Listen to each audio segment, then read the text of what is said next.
Hello everyone, কেমন আছো? আশা করি তোমরা সবাই ভালো আছো। আর আমি মিঠুস কর্নার ব্লগে আরও একটি নতুন ব্লগে তোমাদের অনেক অনেক স্বাগত। সকাল সকাল আমি আমার ছাদ বাগান থেকে ফুল তুলে নিলাম। দেখছো কত রকমের ফুল ফুটেছে আমার বাগানে। সবই কিন্তু আমার গাছের ফুল তুলে নিয়েছি। এবার একদম স্নান টান করে পুজো দিতে চলে এলাম ঠাকুর ঘরে। তোমরা তো আমার ক্যাপশন দেখে বুঝেই গেছো যে আজকে হলো ভাইফোঁটার সকালবেলা। ভাইফোঁটাতে এবার তো বাড়িতে যেতে পারিনি, তাই বাড়িতেই বা ভাইদের আসতে বলেছি। আর এদিকে আজকে যেহেতু বৃহস্পতিবার, তাই পুজোর চাপটা তো অনেকটাই, পুজো দিতে অনেকটা টাইম লাগে আমার। আর জানো তো, পুজো দিতে বসলে না আমার আর কোনো কিছু মনে থাকে না, কারণ পুজোটা আমি একটু মন ভরে শান্তি মতো পুজো দিতেই ভালোবাসি। তাই আজকে উঠেছি কিন্তু অনেক সকালে, যেহেতু আমাদের সবার মধ্যে হয়তো দেয় ওই ভাইফোঁটা দিতে যে কুয়াশা লাগে, সেই কুয়াশাটা তুলতে লাগবে, এর জন্য অনেক ভোরে উঠেছি। তখন প্রায় অন্ধকারই ছিল, 5টা বাজে তখন উঠেছি। কিন্তু কি বলো তো, 5টায় তো উঠে পড়েছি, কিন্তু এই বছর কি হয়েছে, এবছর না সেরকম কুয়াশাই নেই। আসলে ঠান্ডা তো তেমন পড়েনি, তাই কুয়াশাটাও তেমন ছিল না। যাই হোক, তবু ছিটে ফোটা যা কুয়াশা পেয়েছি সেটাই নিয়ে নিলাম। নিয়ে এসে এবার পুজো দিয়ে দিলাম। তার আগে ঘর দুয়ার মুছে ঘর বাড়ি সব পরিষ্কার পরিচ্ছন্ন করে নিয়েছি। এবার ভক্তি ভরে একটু পুজো দিয়ে নিই আগে।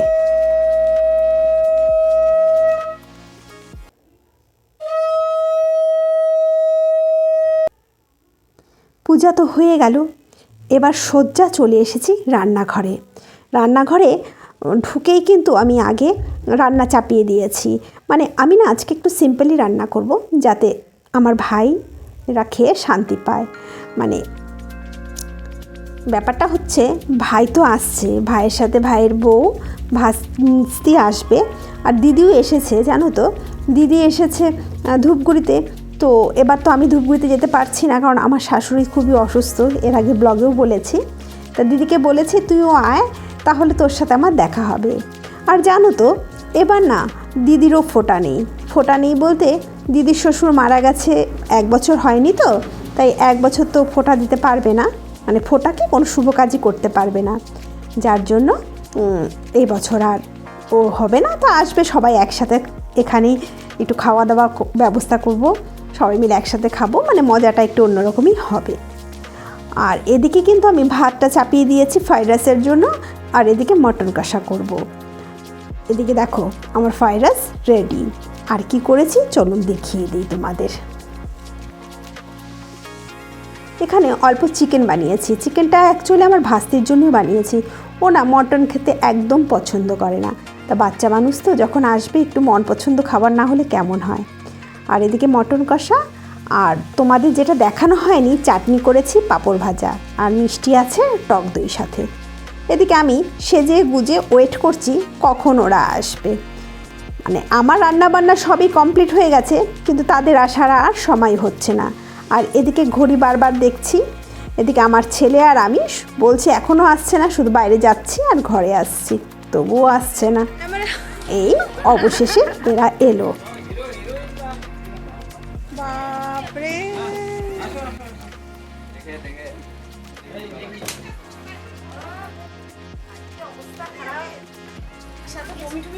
তাই কেন? আর রাতে ঘুমাইছি, সকালে 8টা উঠছি।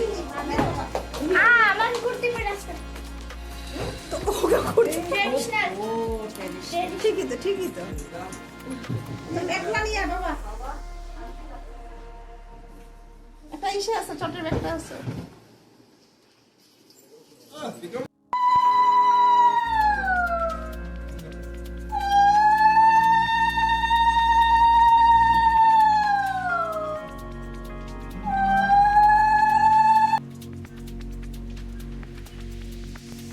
ভাইফোঁটার পর্ব তাড়াতাড়ি শুরু করে দিলাম। সকাল থেকে তো উপোস করে আছি, এখন প্রায় বাজে 1:30। আমার কোনো অসুবিধা হচ্ছে না। আসলে এই বছরটায় মানে এই বছরটা বলতে কি প্রত্যেক বছরই এই দিনটার জন্য সব বোনেরা দিদিরা অপেক্ষা করে থাকে। আর জানো তো গত বছর ভাইকে ফোঁটাই দিতে পারিনি, কেন তা তো মানে আমার যারা পুরনো ভিউয়ার্স তারা জানে গত বছর আমার ভাইয়ের জন্মদিন ছিল, তাই জন্মদিনে আমাদের মধ্যে আবার ফোঁটাটা চলে না, তাই ফোঁটা দিতে পারিনি। তাই এই বছর ফোঁটা দিচ্ছি। মার মনটা খুব খারাপ, কারণ মা আমাকে খুব বারবার যেতে বলছিল ধূপগুড়িতে। এখন কী করা যাবে, শাশুড়ি অসুস্থ, ওনাকেও তো দেখতে হবে। তবে মা এটাও বলে যে না, আগে শ্বশুর শাশুড়িকে দেখো, তারপরে অন্য কিছু, নিজের সংসার আগে, তারপরে সব কিছু। সেটাই আমরা দুই বোন পালন করে চলি। এবার ভাইকে তো আমি গিফট দিয়ে দিলাম, ভাইও আমাকে গিফট দিয়ে দিল। আমার ফোঁটা তো শেষ, এবার আমার ছেলের ফোঁটার পালা। আর জানো আমার ছেলে না মানে ফোঁটা নিতে যে এত পছন্দ করে, ফোঁটা বলো রাখি বলো, মানে ও না খুব এগুলোতে ওর খুব ইন্টারেস্ট, যে ওকে কেউ ফোঁটা দিবে, ওকে কেউ রাখি পরাবে, ভীষণ খুশি হয়। তা ও সকাল থেকে ভীষণভাবে ওয়েট করছিল, তারপর বুনু এসে ওকে ফোঁটা দিচ্ছে।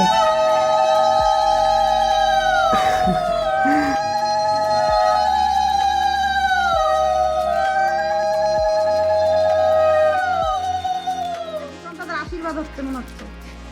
এবার ইসে কর, ওই যে ফোঁটাটা দে, বাহাত দিয়ে বাহাত দিয়ে বাহাত দিয়ে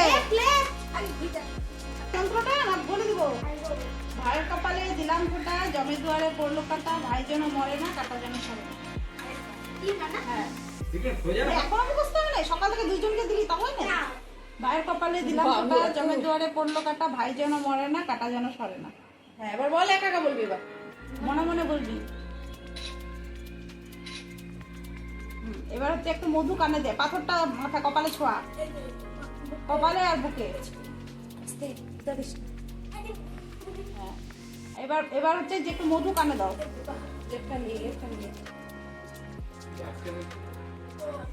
কানে আসা রয়েছে। হ্যাঁ ঠিক আছে।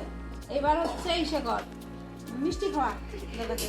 ও একটু প্রদীপের উপর থেকে তোকে উঠাইতে হবে না, প্রদীপটা হাতটা দিয়ে দাদা কপালে ছোঁয়ায় একটুখানি, হ্যাঁ কপালে আর একটু বুকে ছোঁয়ায় দে। বাস হয়ে গেল। এবার মিষ্টি খাওয়াই দে, মিষ্টি মুখ খাওয়াই দে দাদাকে। কোনটা খাওয়াবে জিজ্ঞেস খাওয়া না, দাদা সন্দেশ ভালোবাসে তো। আচ্ছা দে, এবার জল খাওয়া, জল খাওয়া, ওই তো জল, জল খাওয়াবি, তারপরে দাদাকে মুখ কুলি করাবি, তারপরে মুখ মুছাবি, মুখ ধোয়াবি।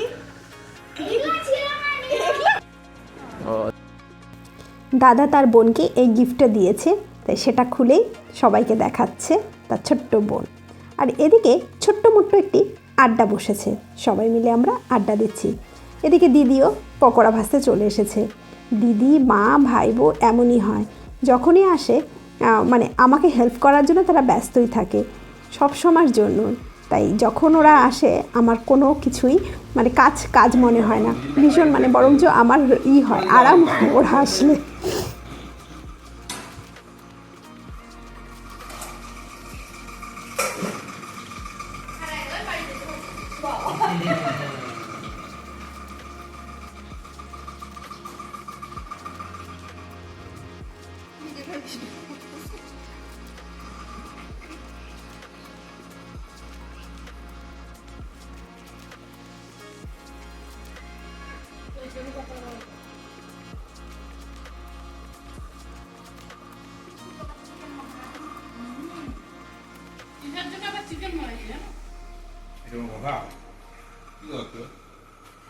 চিকেনই বানিয়ে সব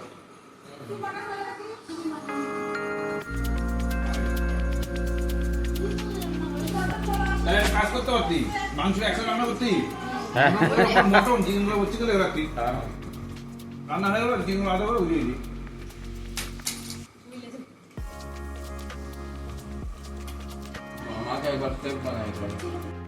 বানাবো তোরা খাবি, কি খেলবো ভালো কবে দুই ভাই, তুই দুই ভাই না মিলে রান্না করিস। আমি একটা কিছু রান্না করে দেবো, একটা স্পেশাল। তাহলে ভিডিও আমাকে সারা জিন্দগি বার্থডে याद रखे হবে। আমি এটা কাজ করব না তো ইয়েস না কবে এখন সবার খাওয়া দাওয়া কমপ্লিট, এখন নিয়ে যাওয়ার পরে একটু রেস্ট নিচ্ছে, আমি একটু রেস্ট নিই, নেওয়ার পরে আমাদের খাওয়া দাওয়া কমপ্লিট, এখন বসে সবাই মিলে আড্ডা দিচ্ছি। ওরা চলে যাবে, আমি থেকে যাবো একা।